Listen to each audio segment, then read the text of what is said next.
Hey, hello. My name is Kirstie Meehan. I'm Senior Archivist at National Galleries of Scotland, and my colleague Fiona, who's just in front there. Um, Today we'll be discussing 30 years of archiving Eduardo Paolozzi.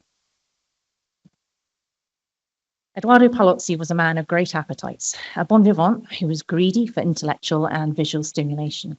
However, we can't afford to be similarly indulgent in a brief 20-minute presentation, so instead this paper will be a swift look at a singular artist who, in his own words, hated to throw anything away.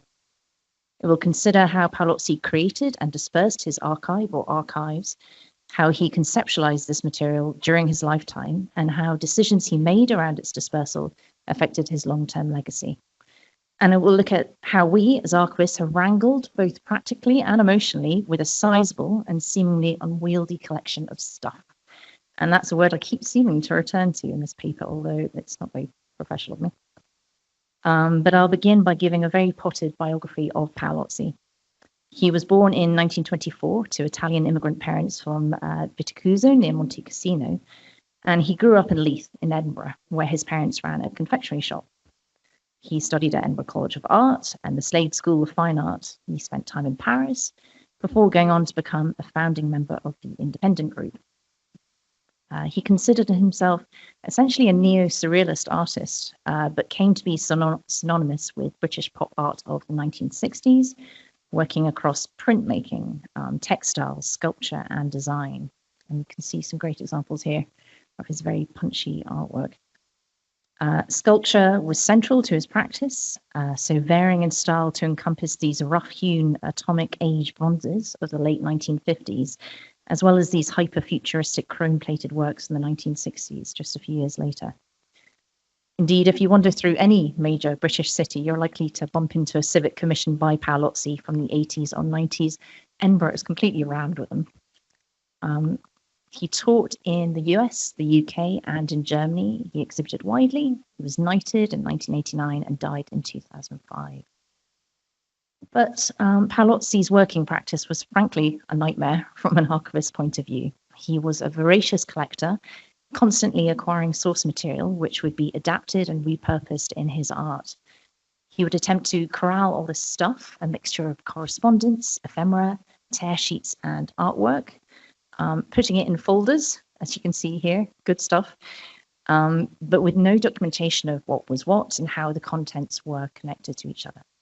And then this massive material would eddy about in one of his studios, either in London or Munich, being utilized by him in his artwork, but also being given away freely to friends and visitors.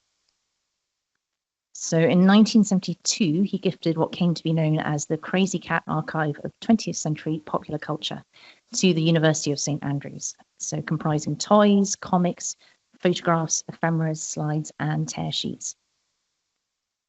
Though described as an archive, perhaps collection is better suited. Paolozzi consciously amassed and grouped this material by theme, challenging definitions of what might be termed high and low culture. He adopted the term archive, perhaps because of its cultural resonance, and with the intention of conferring a certain status upon this material, although subverting its implicit seriousness by spelling archive with a K instead of a C, echoing the K in Crazy Cat. But interestingly, he also included a reversion clause in the terms of the gift to St. Andrews, allowing him to exert control beyond this initial donation. He enforced this in 1985, withdrawing the KKA and offering it now at a sale price of £20,000, or the equivalent of around £55,000 today, to the Victoria and Albert Museum, where it has recently moved to the swanky new V&A East Storehouse. So a spate of additional donations followed in the 1990s. So 57 boxes went to Tate in 1994, 36 boxes to National Library of Scotland in 1995, and a sizable gift to National Galleries of Scotland in the same period, which I'll circle back to shortly. So these archives are now broken up and geographically spread across the UK. But just a brief detour into Paolozzi's conceptualization of his archive. Hal Foster identified an archival impulse in modern and contemporary artists, the impulse to draw from and reference archival material in their own artwork. And we can certainly see that at play in Paolozzi's work, as he constantly scavenged material from popular culture and reworked and juxtaposed it within his own oeuvre. But in Paolozzi's case, it extends to this material's afterlife in the archive. And perhaps we can also map sociologist Michael Thompson's concept of rubbish theory, that by selecting high-profile institutions and donating enormous quantities of unsorted material, a transformation in status of Paolozzi's material is taking place. So all this stuff is nobilitated, acquiring a pattern of value and importance that it didn't have when it was sitting in his studios. And this inevitably dictates now how we store, appraise, catalogue, and make accessible these holdings. So in making these transfers, Paolozzi was attempting to secure his legacy, ensuring that this material wasn't just junked in a skip after his death.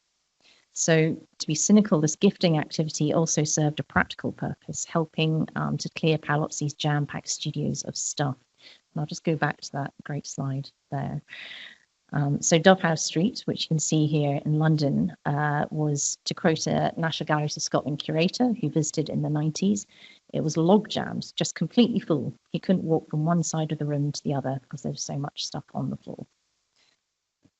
But it's not just the quantity of material that's worked against him. Artist archives compose particular challenges to the sometimes long-suffering archivist, and Paolozzi's proves an ideal case study.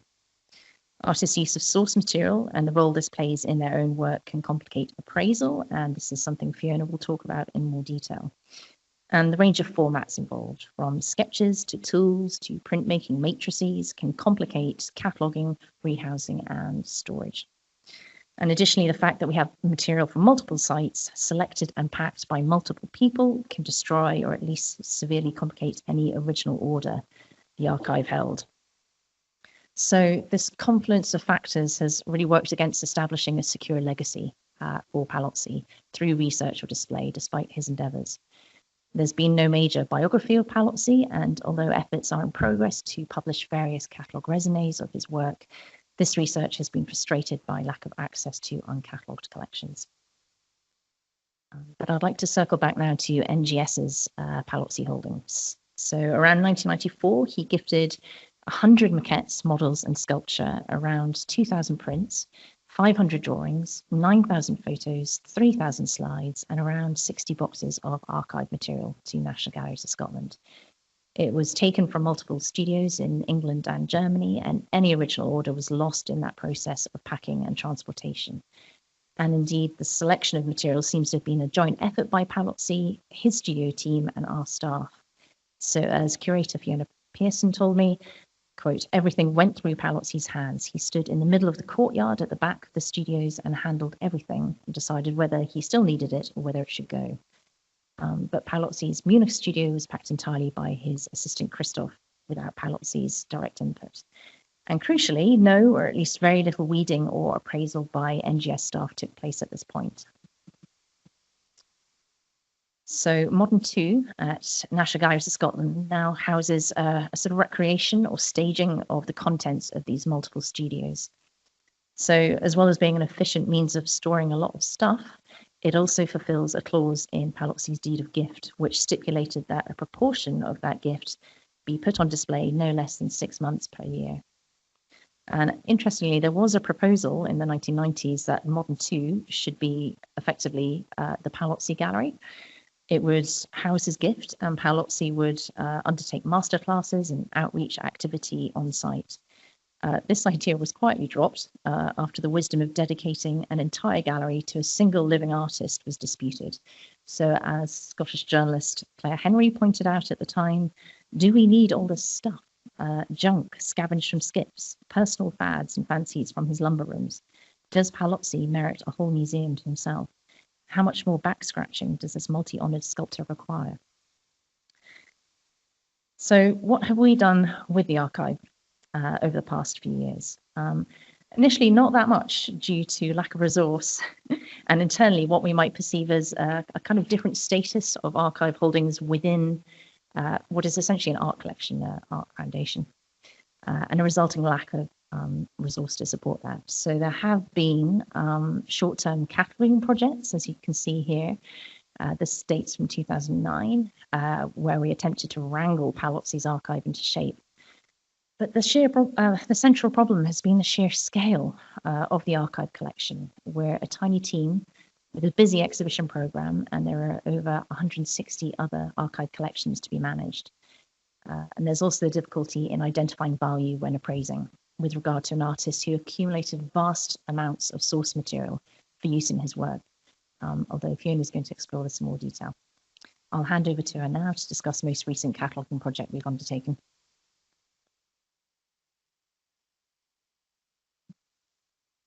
I'm just looking at that now and it feels like nothing has changed. So yeah, I hope everyone can hear me, and I've not given a presentation in a couple of years, so please bear with me in case I start shaking uncontrollably. I'm Fiona. I'm the assistant archivist currently working with the Paolozzi archive, and so I'm going to take you through what I've been working on, sharing some collection highlights, as well as the realities of working with a collection of this size. And now a little bit of background. In 2022, the National Galleries advertised a 2-year project role for an archivist to work through the Paolozzi archive and support the development of a 2024 exhibition to celebrate the centenary of his birth in 1924. In May last year, Grania, the previous archivist, left to start a new job, and I took over in October with a focus on cataloguing archive material, making it accessible for archive users and researchers. The role has been kindly funded by the estate of Robin Spencer. Robin Spencer was an art historian who specialised in the works of James McNeill Whistler and later Eduardo Paolozzi. In 2000, Robin published Eduardo Paolozzi Writings and Interviews, a series of interviews and discussions with Paolozzi about his work and life. Spencer first met the artist following his 1971 Tate exhibition, after being introduced through Murray Grigger and the art historian Professor Andrew McLaren Young. Robin passed away in 2017, leaving his estate to the National Galleries of Scotland, which included some of his own collection of Paolozzi material, which you can see in the photograph on the left.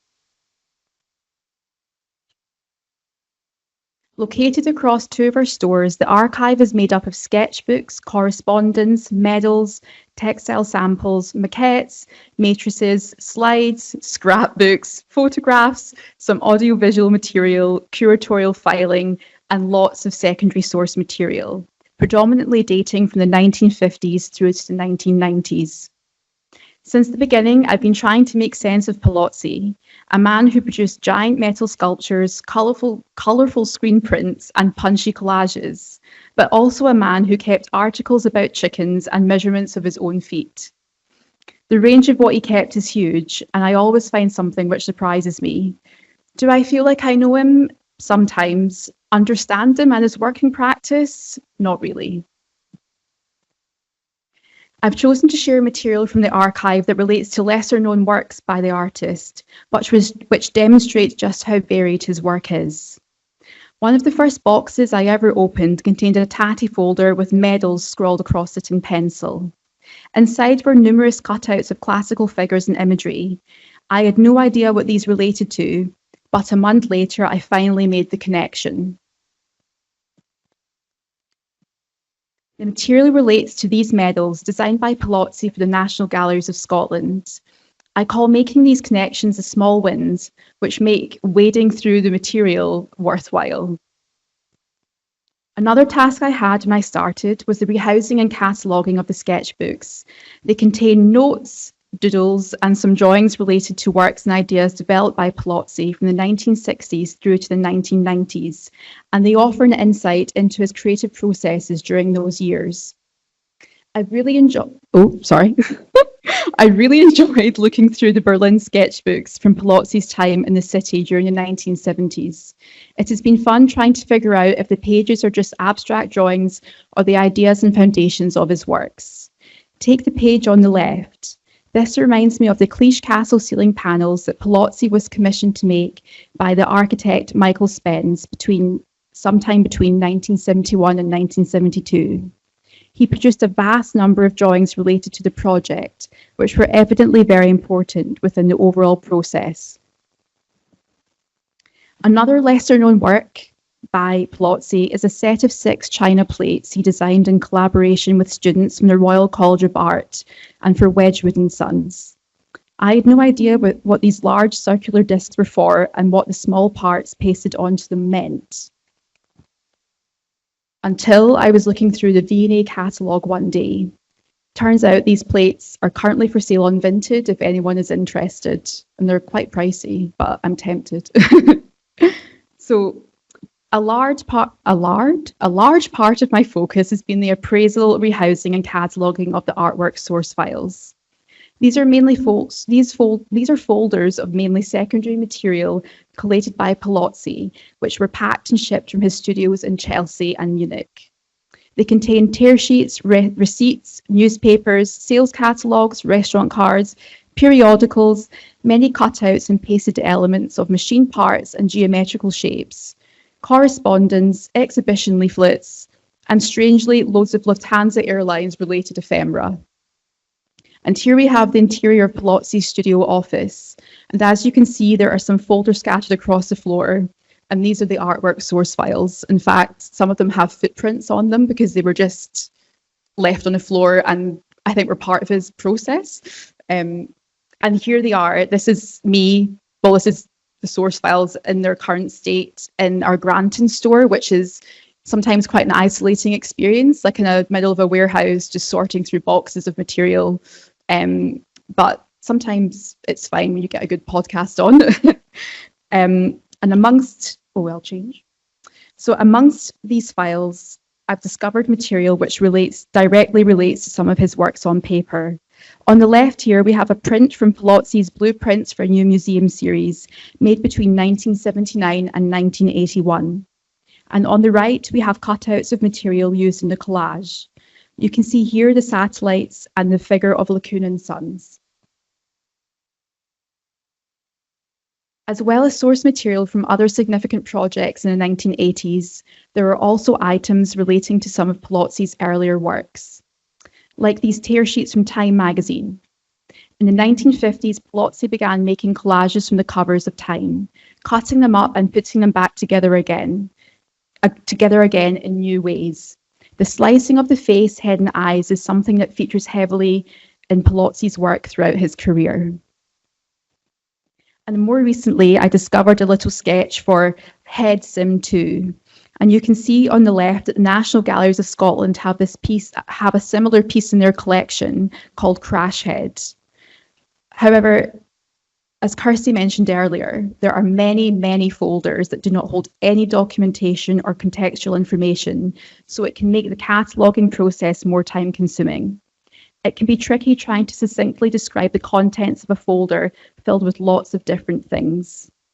I remember reading the previous archivist's handover and noting the sentence, "The danger of falling into a cataloguing black hole is a high possibility," and she was right.